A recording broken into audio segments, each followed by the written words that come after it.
Louvado seja o nome do Senhor Jesus Cristo, e nós voltamos para a ministração da palavra de Deus. Romanos, capítulo de número 15. Nós vamos fazer a segunda abordagem neste capítulo. Vamos andar, do capítulo 15, versículo 14 em diante. Glória a Deus. Lembrando que esta é a primeira live, a segunda é a live da interação com a participação dos irmãos, dos ouvintes, ligação, áudio, é quando eu digo o nome do pessoal que está interagindo comigo no chat, nos comentários, do Instagram e também do Facebook. E, enfim, a gente fica mais à vontade nessa transmissão híbrida, síncrona. É o nome do grande, o Senhor Jesus. Amém? Romanos capítulo 15, a partir do versículo 14, uma das coisas que eu quero pontuar aqui para os irmãos é a necessidade de nós estarmos sempre revendo o conteúdo doutrinário, teológico, bíblico. Estamos sempre fazendo uma revisão, uma recapitalização, é isso mesmo, recapitulando, Está sempre recapitulando, aquilo que a gente já aprendeu, aquilo que a gente já ministrou, aquilo que a gente já falou. Se for o caso, até corrigir, E que, diga-se de passagem, este tem sido o arderoso ministério que o Senhor tem me dado. Porque se ensinar é difícil, se educar é difícil. Reeducar é mais difícil ainda. Porque as pessoas estão enraizadas, apegadas à tradição, E se fosse uma tradição certa, era menos mal. O problema não é porque é tradição. O problema é porque muita coisa errada fora ensinada para nós lá atrás. E é necessário rever os conceitos. Eu me lembro quando eu fiz uma abordagem sobre a reforma, que o rei Ezequias fez em Jerusalém quando assumiu o reinado. Uma das coisas que ele fez foi purificar o templo, tirando de dentro os postes ídolos. E aí eu me lembro que uma das inspirações que eu recebi do Senhor para tratar disto, no capítulo 29 de 2 Crônicas, a partir do versículo 12 ao versículo 19, foi exatamente a necessidade de revermos alguns conceitos, Porque volto a dizer aos irmãos, quando pensamos diferente do que diz a Escritura Sagrada, atraímos para nós maldição, atraímos para nós demonização, porque não estamos de comum acordo com os princípios, os interesses, as verdades e nem os valores divinos. Quando pensamos diferente do que diz a Escritura. E a gente já viu em muitos versículos aqui, em Romanos, por exemplo, a carta que estamos prestes a terminar as abordagens, que Paulo está sempre dando uma chamada para que haja uma unidade, para que haja um único sentimento, mas para que, ele diz aqui, inclusive, concordemos a uma boca, versículo 6 do capítulo 15, por exemplo. Não é?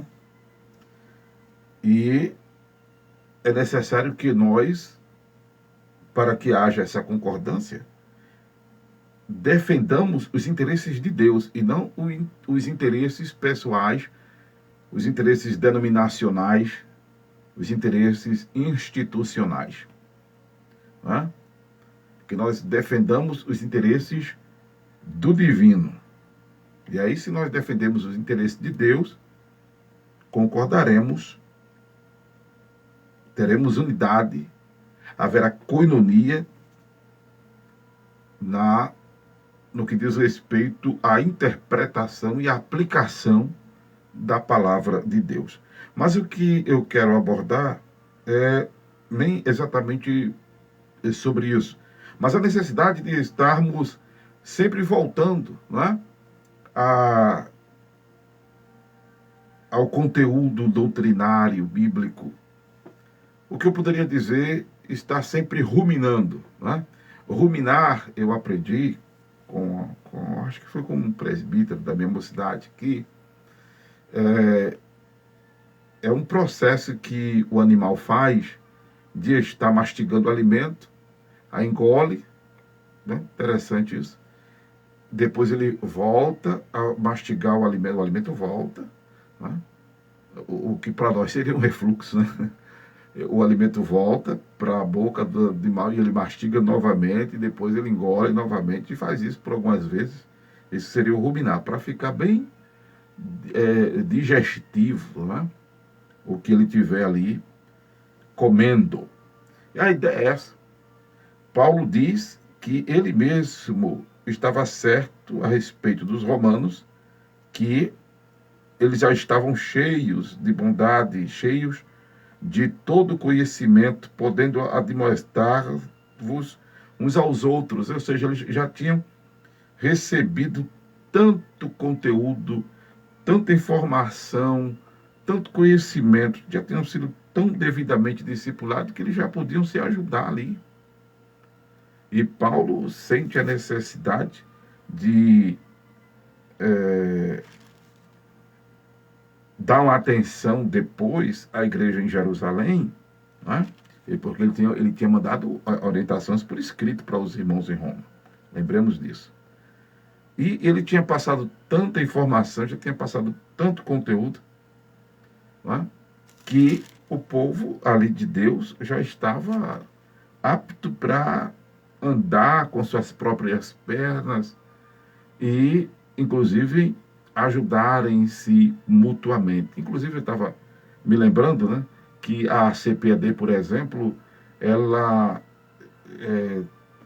sempre está recapitulando os assuntos que quem adota a lição da Assembleia de Deus, né, ou a lição da CPAD, aí tem várias denominações que adotam, estão sempre fazendo uma recapitulação dos assuntos, não sei se de 4 em 4 anos, mas tem um período de tempo que eles voltam a tratar do mesmo assunto. Aí muda a capa, muda o comentarista e tal, mas de ano em ano, alguns anos, assim, eu acho que 3, 4 anos, eles voltam a fazer isso.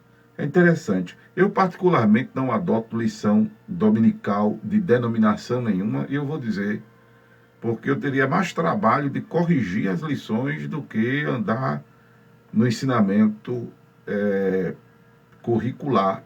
Eu teria mais trabalho. Eu tenho muita preocupação com as pessoas que eu pastoreio de orientá-las devidamente dentro da Escritura Sagrada. E se eu entrego algum material impresso para alguém e há algum erro ali doutrinário, teológico, até de fé e prática, e a pessoa lê e estuda, para depois eu corrigir, vai dar um trabalho terrível. Olha, coisa ruim é fazer reforma. Bom é você começar do zero a construção, né? Mas fazer reforma, que eu não sou pedreiro, mas lido com a área, eu tenho escutado isso dos profissionais, né? que, olhe, pense no negócio cabuloso, é a tal da reforma. E outra coisa é você consertar o serviço de uma outra pessoa. Olha, é problema, é problema, né? E eu achei interessante que Paulo até diz que não foi por isto, né, que não ousou. Tem uma fala que Paulo diz aqui, que não esteve em outro lugar onde Cristo já tinha sido pregado, né, para não edificar sobre fundamento alheio. Algum momento ele fala aqui, neste capítulo. Eu achei interessante, porque, tipo assim, não era nem a questão de revisar, né, o ensinamento e tal, porque se fosse necessário, Paulo faria, ele fazia, né? Mas é porque, como alguém já tinha passado e evangelizado, falado de Jesus, e a gente percebe a simplicidade da pregação do evangelho de Paulo, simplicidade e vírgula, né? Ele fala com simplicidade, mas uma profundidade muito grande. Louvado seja Deus, né, acerca do evangelho de Jesus entre os gentios. E a ocupação de Paulo não é outra senão pregar o evangelho de Cristo, o evangelho que ele também chama de Deus entre os gentios, né, para os santificar, para fazer com que eles se afastassem do pecado e se aproximassem de Deus. Santificação é isso. Santificação é afastar-se do pecado e aproximar-se de Deus. Ser santo não é ser perfeito. E há duas formas de nós adquirirmos a santificação. Há dois elementos que proporcionam santificação a nós. Um deles é o imprescindível, esse é imprescindível, o sangue de Jesus. Só o sangue de Jesus nos purifica de todo pecado. O único elemento que nos purifica de todo pecado é o sangue de Jesus. 1 de João 9. Se confessarmos os nossos pecados, ele é fiel e justo para nos perdoar os pecados e nos purificar de toda a injustiça. Eu já ministrei em outro momento que esse perdão, ele é instantâneo, ele é automático. Não existe carência para o perdão de Deus. Você pede perdão agora e ele perdoa agora. Ele não vai perdoar daqui a alguns dias, algumas semanas, alguns meses. Ele perdoa na hora que você confessa. E aí, quando nós confessamos os nossos pecados, nós somos purificados, não é? É o que João escreveu no Apocalipse. Ele diz que estamos assim, lavando as nossas vestes no sangue do Cordeiro. E ele diz, bem-aventurado aquele que lava as suas vestes no sangue do Cordeiro. Lavar as vestes no sangue do Cordeiro é confessar os pecados a Jesus Cristo. Sempre digo também que para todo pecado arrependido e confessado há perdão. Aí você fala, né, que eu sempre também dou esta nota. Você diz, mas e a blasfêmia? A blasfêmia, pastor Amaro? A blasfêmia não tem perdão. É porque blasfemar é resistir à ação persuasiva do Espírito Santo. É o Espírito Santo dizendo a você, você está errado, você está fazendo o que não deve, você está pecando. Aí a pessoa, não estou errado, não estou pecando. Aí você não vai pedir perdão. Por não pedir perdão, você não tem perdão. Entende? Não tem perdão, não é? Então a blasfêmia é isto, é resistir à ação persuasiva do Espírito Santo. Até porque o Espírito, que a gente chama de santo, santo não é sobrenome, santo não é nome próprio. Santo é a missão de Deus em nós. O Espírito, que a gente chama de santo, é Deus santificando a gente. Que é também chamado Espírito de Cristo, Espírito da glória, Espírito de Deus, o Paráclito divino, Espírito da verdade, o Consolador. Não são vários Espíritos, é o mesmo Espírito, que é Deus. o santo, o absolutamente santo. Deus não é santo em quantidade, viu, pessoal? Porque algumas pessoas dizem que Deus é santo 3 vezes, por causa daquela revelação lá de Isaías, que vê os querubins cobrindo os pés, cobrindo o rosto, com outras 2 asas voando e clamando, santo, santo, santo. Há algumas pessoas dizem que Deus é santo 3 vezes. Deus não é santo em quantidade, Deus é santo em qualidade. Deus é absolutamente santo.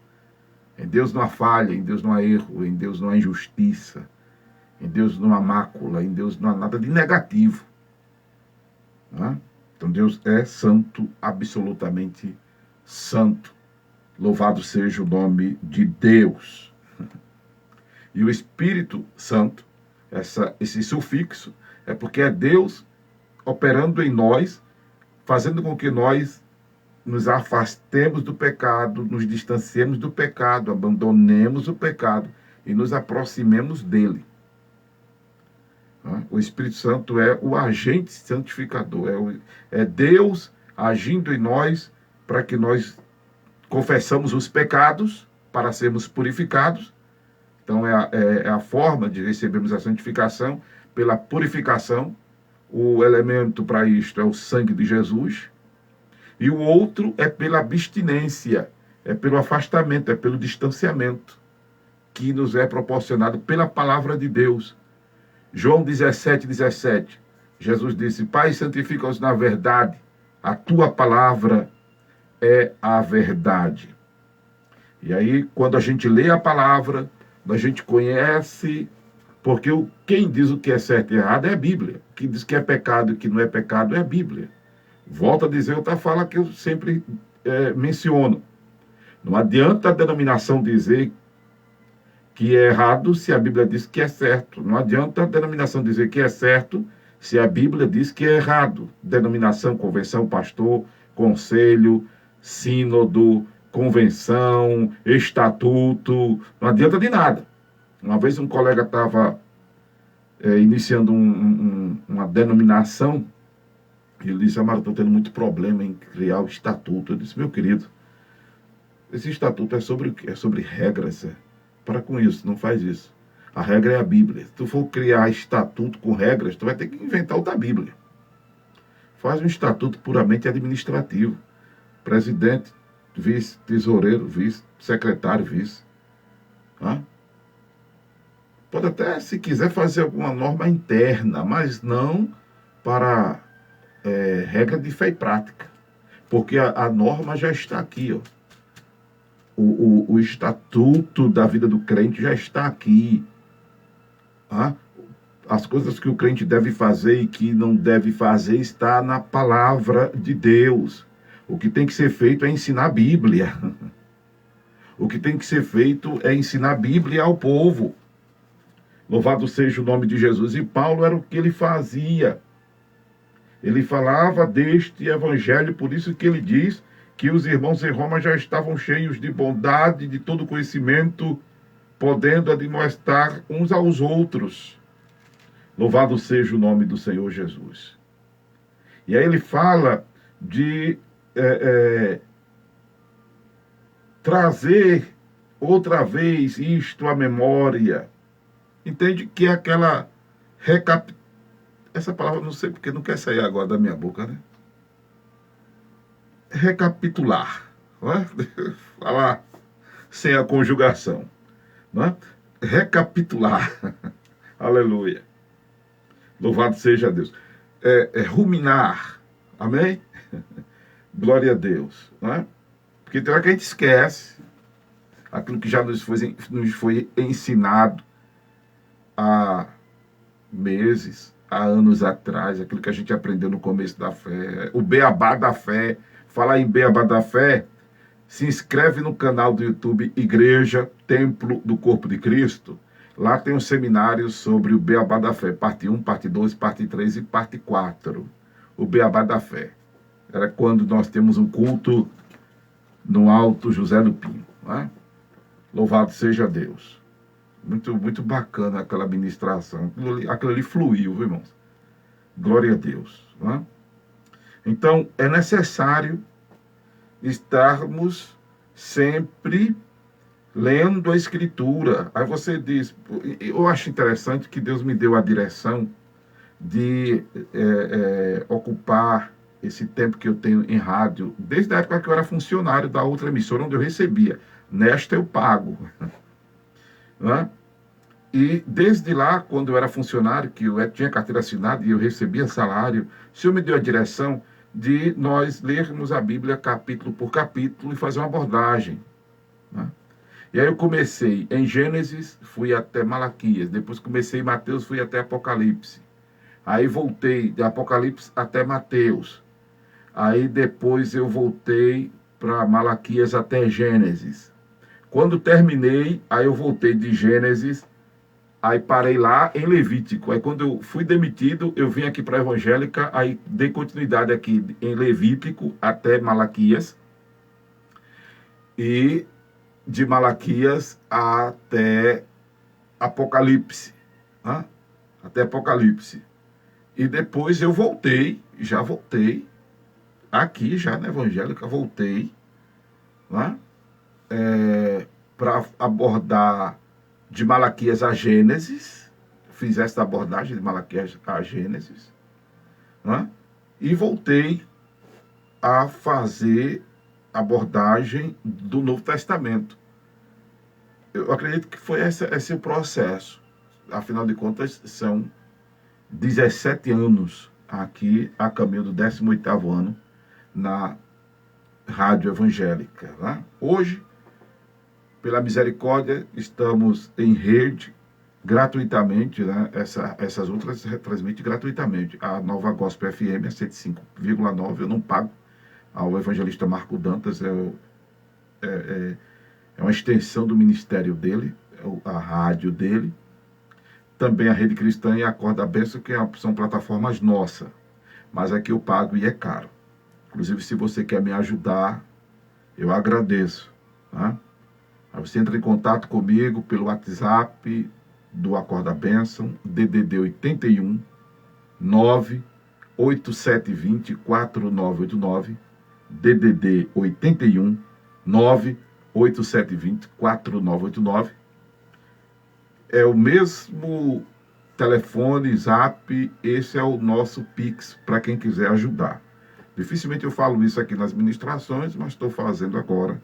Vai que Deus toque em alguém, né? Está assistindo esta live no Facebook, no YouTube, e sinta de Deus de me ajudar. Louvado seja Deus. Sim, aí eu estava falando desse processo, né? Da gente estar sempre voltando à Escritura Sagrada. A Escritura Sagrada. Há uma necessidade desse movimento cíclico. Há necessidade desse movimento cíclico, né? Para nós estarmos sempre atualizados, estarmos sempre com a memória fresca, estarmos sempre lembrados e estarmos nessa ruminação para digerirmos melhor este pão da vida, que é a palavra de Deus. Amém? E aí, o que nós temos aqui é Paulo falando sobre a dedicação do seu apostolado entre os gentios, conforme Deus o levantou, para entre os gentios pregar o evangelho, não é? E o que ele cuidou de fazer, sendo obediente, para que os gentios também fossem obedientes. E é bacana isso aqui porque ele lá no versículo de número 29 fala da plenitude da bênção do Evangelho. Da plenitude da bênção do Evangelho. Por que plenitude da bênção? Meu Deus, porque dos versículos de número 19 em diante, Paulo fala sobre sinais, prodígios, virtude do Espírito Santo, né? O Espírito de Deus, que é o Espírito Santo. Fala dessas coisas maravilhosas aqui, que não podem faltar, não é? Manifestação do poder de Deus. E eu glorifico a Deus, porque nesses anos, nas madrugadas do Rádio Pernambucano, 23 anos, temos colhido muito testemunho de milagres que Deus tem feito através desse ministério, tá? Bem como quando pastoreamos presencialmente, fazemos cultos presenciais, não tem sido só blá blá blá, tem sido na manifestação de poder de Deus. Louvado seja o nome de Jesus. Tá? Sim, achei o versículo 20, Paulo diz, de maneira que me esforcei por anunciar o evangelho, não onde Cristo houvera sido nomeado, para não edificar sobre fundamento alheio. Aqui não é que ele não quisesse corrigir alguma falha da evangelização. Se houvesse, ele, sem dúvida, o faria. Não, ele o faria. Aí você diz, pastor, me diga uma falha da evangelização. Vou dizer uma aqui, que a gente comete muito. Inclusive, estive em um culto recentemente e escutei alguém dizer que para tudo há um tempo. Aí a pessoa cita lá Eclesiastes, né, que há tempo debaixo do céu para todas as coisas, e aí aplica isto à salvação. E nós evangelizando, inclusive quero dizer a você que nunca mais faça isso, de dizer à pessoa que não é convertida, que no tempo ela vai se converter, que no tempo ela vai se chegar a Deus. Pare com isso, está errado. Primeiro, porque não existe predestinação para esta pessoa se salvar. Segundo, a responsabilidade não é de Deus, é dela, da pessoa. Terceiro, o tempo que há lá em Eclesiastes é para tudo que a gente lê lá. Para a salvação, não. Para a salvação, segundo aos Coríntios, capítulo 6, versículo 2, o tempo é aqui e agora. Paulo escrevendo aos Coríntios, ele diz que é Deus falando, né? Segundo aos Coríntios, capítulo 6, ouvi-te em tempo oportuno, ouvi-te em tempo aceitável, e socorrir-te no dia da salvação. Eis aqui agora o tempo aceitável, eis aqui agora o dia da salvação. Entende? Você que não é convertido precisa se converter com urgência. Quando Deus tocar em mim, quando eu sentir de Deus, para com isso. E você evangelista, você meu irmão que prega o evangelho, para com isso. Mas se você sentir de Deus, se Deus tocar em você, não. Deus está falando pela palavra. Deus está tocando pela palavra. Qual é a hora de se converter? Se você não é convertido, é agora. Qual o dia de se converter? Se você não é convertido, o dia é hoje, é agora. E é hoje, não é para esperar 23 horas e 59 minutos e 59 segundos. Não. Não vá pensar, eu tenho ainda 23 horas pelo meu relógio aqui, agora, por exemplo, eu tenho 23 horas e 14 minutos. Você não tem esse tempo, não. Quem disse que você tem esse tempo? Quem disse que você tem esse tempo? Entende, amados? Então, esse é um dos erros que os evangelistas dos nossos dias cometem. De dizer às pessoas que no tempo, a pessoa não quer entregar a vida para Jesus, quero não. Não, mas no tempo nada, irmão. Não é porque há tempo debaixo do céu para tudo. Não, há para aquelas coisas que estão lá em Eclesiastes. Para salvação, não. Para salvação, o tempo é agora. O tempo é agora. Aprende isso, irmão. Aprende isso. Quando estiver evangelizando, não vai mais com essa conversa, não. Entende? Temos a pessoa que não é convertida, ela precisa entender que ela precisa se converter com urgência. Com urgência. Primeiro, porque Jesus está voltando. E segundo, porque ao homem está destinado a morrer uma só vez, vindo depois disso o juízo. E para morrer basta estar vivo. E a gente não sabe o dia nem a hora que isso pode acontecer a nós. Não é? Amém? Que pode ser de forma natural ou uma bala perdida, que é o que mais está tendo por aí, né? Ou um acidente. Entende? Então, como já disse, Jesus está voltando e a gente está esperando Jesus. Para daqui a pouco, não, a gente deve estar esperando Jesus agora. Aleluia. Amém, amados? A gente deve estar esperando Jesus agora. Pronto. Então, se houvesse necessidade, Paulo faria essa correção.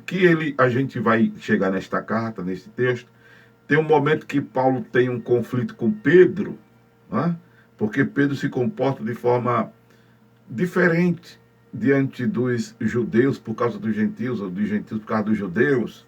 Há um conflito ali, mas que graças a Deus é resolvido, e depois Pedro elogia, exalta Paulo pela sua postura, né? Ou seja, se houvesse necessidade de correção, eles fariam. Tem gente que se aborrece, olha, tem muitos pastores que criaram antipatia comigo por causa do que eu tenho falado nas minhas ministrações. Por isso que eu disse, o ministério de reeducar é doloroso. Como, por exemplo, a luz da Bíblia. A luz da Bíblia, toda pessoa convertida já deve cear, independente de ser batizada nas águas. É um detalhe. Outro detalhe, toda pessoa convertida deve cear, tem um direito, é um direito, a necessidade e um dever cear, mesmo sem ser batizado nas águas. Outra coisa, para batizar nas águas não precisa fazer uma catequese, um discipulado de 3 meses, de meses, não. Se a pessoa se converteu agora e está havendo um batismo, quer se batizar, vai se batizar. Outra coisa, aqui vou ficar com raiva de mim mesmo. O batismo independe da situação civil da pessoa. O que eu quero dizer, e eu vou ser bem claro. Se você, meu irmão, minha irmã, tem a sua família, você, homem, tem a sua mulher e tem seus filhos, você, mulher, tem seu marido e seus filhos. Vocês são família. Ah, mas nós não somos casados no civil, no cartório, não tem um documento, não tem como é o nome? Uma certidão de casamento. Mas para Deus vocês já estão casados, vocês têm família. E isso não impede de vocês se batizarem, não. Isso não impede, não. Amém? Porque o batismo nas águas é você dizendo para os anjos, para os demônios, para o mundo, para a igreja e para o próprio Deus, que você está resolvido a viver para Deus e enterrar o velho homem. Batismo é sepultamento. Ah, pastor, mas a minha denominação é aquilo que eu estou dizendo, não tem nada a ver com a denominação de ninguém, meu negócio é com Bíblia. O negócio é com palavra de Deus. Amém? Se defenderem os interesses divinos e não denominacionais, aí nós vamos estar em concordância, como Paulo diz, que concordemos a uma boca. Louvado seja o nome de Jesus. Amém? Que mais? Pronto. Eu penso que entreguei o que recebi do Senhor neste capítulo 15 de Romanos. Que Deus os abençoe em nome de Jesus. Volto a dizer, qualquer dúvida, faz a pergunta no chat do YouTube, que eu monitoro, eu vejo a pergunta e respondo na programação seguinte. E é importante, claro, não perder o programa para ouvir a resposta. Amém? Deus abençoe. A paz do Senhor Jesus.